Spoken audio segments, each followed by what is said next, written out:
Gabi po sa ating lahat mula sa OFW International, doon sa mga ka-Facebook po natin, at sa mga nagme-message po sa akin about po dito sa mga naipopost ko pong mga personal number ng mga senator natin.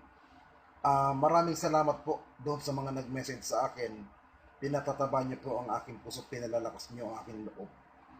At doon naman po sa mga basher ko, wala po akong panahon sa inyo kasi hindi po ako nakikipag-chat doon sa mga tao na ang gamit ang profile picture ay mga animation, pusa, aso. Hindi po ako nakikipag-chat kasi hindi ko po alam kung kayo ba ay tao o hindi. Dahil ako po ay tao, sa tao lang po ako nakikipag-chat. Okay? Bago pong lahat, kaninang umaga, tinawagan ko itong si dating Pangulong Benigno Simeon Aquino. Ang pinagkaiba po dito sa pag-uusap namin, wala pong nangyaring murahan, hindi ko po siya minumura.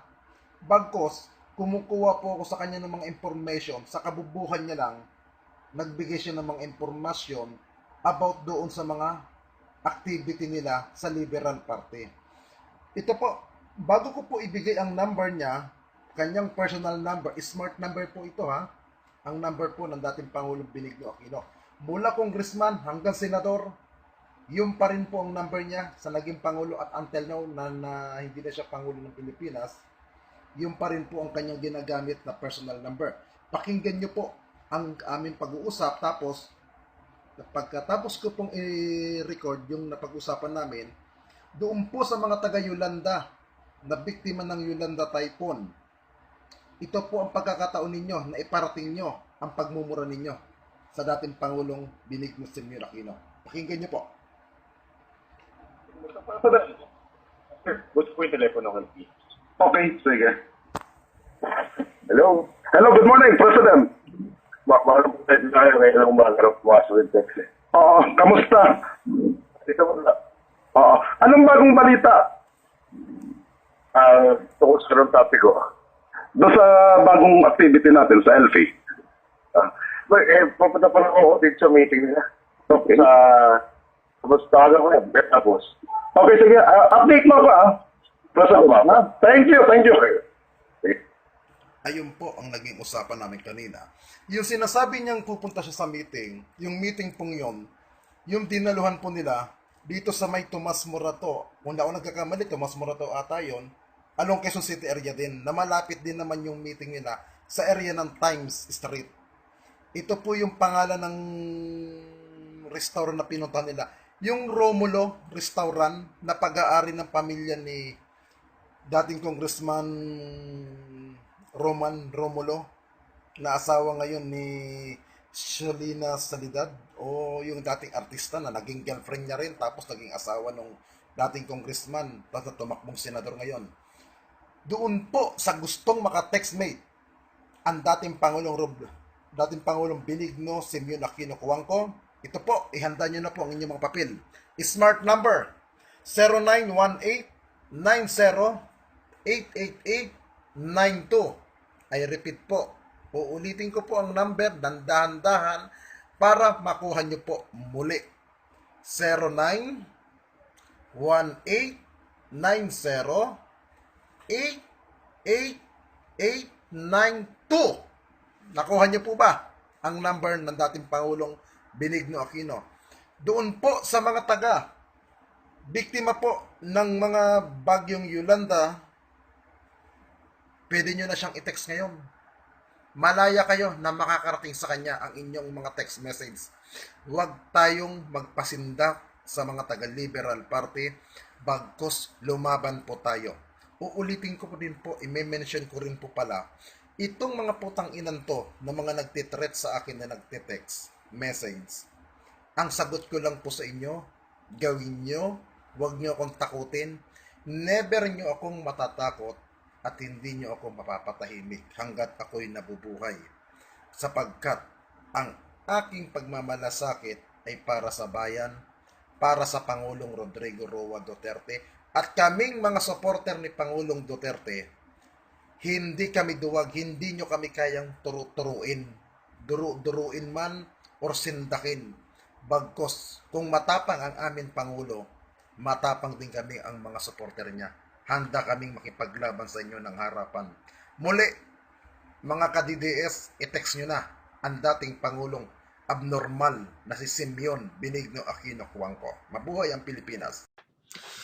Noong March 2015, makalipas ang ilang linggo pagkatapos mangyari ang Mama Sapano Massacre, naglabas kami ng ilang videos upang patunayan na talagang idiot si Noynoy Aquino, Marrojas, Purisima at iba pang nagpabaya na mamatay ang 68 na mga Filipino sa Mama Sapano. Karamihan dito sa mga videos ay wikang Ingles. Dahil naglabas ng sagot si Idiot Aquino sa mga sinabi ni President Duterte noong ika-24 ng Enero tungkol sa Mama Sapano, inarapat namin dito sa Flip and Flips na ilabas muli ang sinabi namin, ngunit sinali namin ang video na ito sa Filipino. Para sa ito, Idiot Noynoy Aquino, kapag nag-aaral ka sa mataas na paaralan, lalong-lalo na kapag kumuha ka ng master's at doctorate degree, may dapat kang gawin sa konteksto ng sinusulat o sinasabi ng isang tao upang masigurado mo kung ano ang sinasabi o sinusulat ng isang tao. Halimbawa, kung kukunin natin ang lahat ng mga salita mula sa kahanga-hangang speech ni Idiot Noy Aquino, binola ako ni na Peñas, sinungaling si na Peñas by Aquino, ang unang bagay na dapat gawin ay tiyakin na ang lahat ng mga sinasabi ay makatotohanan. Ito yung tinatawag na parsing o ang pagsusuri ng bawat salita sa isang pangungusap upang malaman ang tunay na sinasabi. Sa parsing o sa pagsusuri, dapat kunin ng mga pangalan, mga petsa, mga kaganapan, mga lugar. Aalisin natin ang mga pang-abay, adverbs, at pang-uri, adjectives, dahil kung wala mga modifiers o panturing, makukuha natin ang mga tunay na ibig sabihin ng mga pangalan, mga petsa, mga kaganapan, mga lugar. Kaya nating tanggalin ang nilalaman na basura na sinabi ni Idiot Noynoy. Sa speech niya, ang unang katotohanan, tatanggalin natin ang mga pang-abay at pang-uri. Mayroong isang presidente ng Pilipinas na may responsibilidad na magbigay ng utos sa dalawang general. Kunin ng teroristang si Marwan. Ang pangalawang katotohanan, tatanggalin natin ang mga pang-abay at pang-uri. 3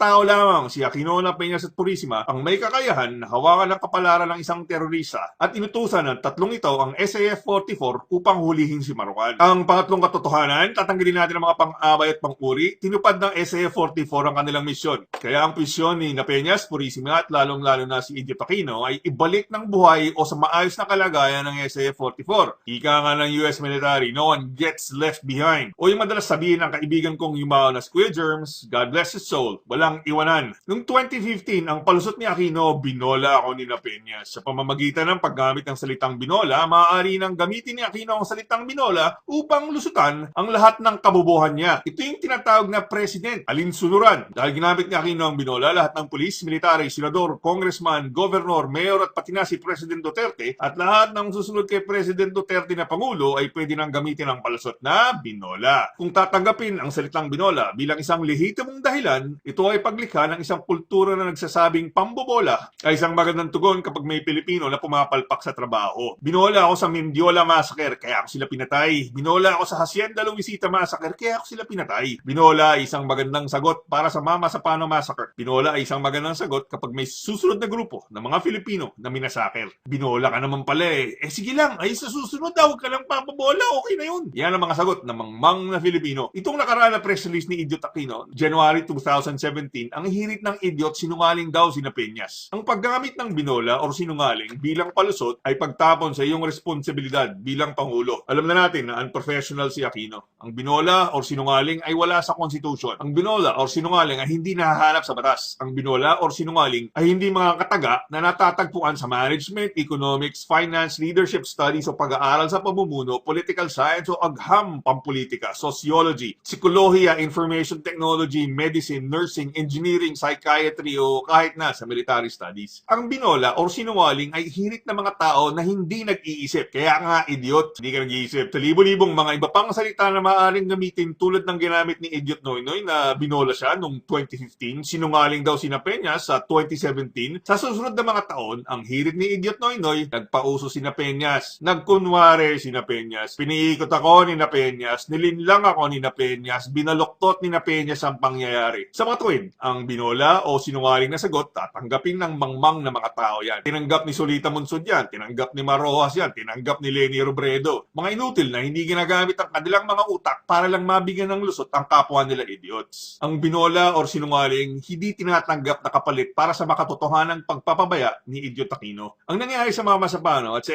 SF-44 ay yung tinatawag na fuck up ni Idiot Noynoy Aquino. Oo, Aquino, tanggalin natin ang mga pang-away at pang-uri. Ang ginawa mo ng pagpapabaya sa Mama Sapano ay fuck up. Hindi ka binola ni Napeñas. Hindi sinungaling si Napeñas. Yung pagpapabaya mo sa Mama Sapano at sa SF-44, Idiot Aquino, fuck up yung ginawa mo. Ang pinakamatibay na dahilan at katunayan na fuck up ka sa Mama Sapano, Aquino, pinaghintay mo ng 10 oras ang SF-44. Kala nila sasagipin sila. Pinaghintay mo ng 10 oras tapos wala kang ginawa, Aquino. Maghintay ka nga lang ng 10 minuto sa Jollibee o sa McDo ng hamburger, magagalit ka na. Yun pa kayang 10 oras na nag-aabang ang mga SF-44 tapos wala kang gagawin, Aquino? Tapos ang palusot mo, binola ka o sinungaling si Napeñas? Kung binola ka ni Napeñas o sinungaling si Napeñas, ano ang ginawa mo sa 10 oras na nag-aabang yung mga SF-44 sa Mama Sapano? Wala. Wala kang ginawa sa 10 oras na yan, idiot. Nag-aabang ng kaligtasan ng SF-44, pinaghintay mo, idiot Aquino, ng 10 oras. Pinatay sila, tapos ang palusot mo, sasabihin mo binola ka o sinungaling si Napeñas. Kaya nga, idiot Aquino, pati na yung mga naniniwala sa palusot mong pang-idiot na galing sa kapwa nyo, idiots. Kayo mga idiots nag-uutuan. 10 oras pinaghintay mo, idiot Aquino, ang SF-44. Pinaghintay mo ng 10 oras. Hirit ka pa ulit next year, Aquino. Para sa next year, matawag kita sa video na idiot ulit.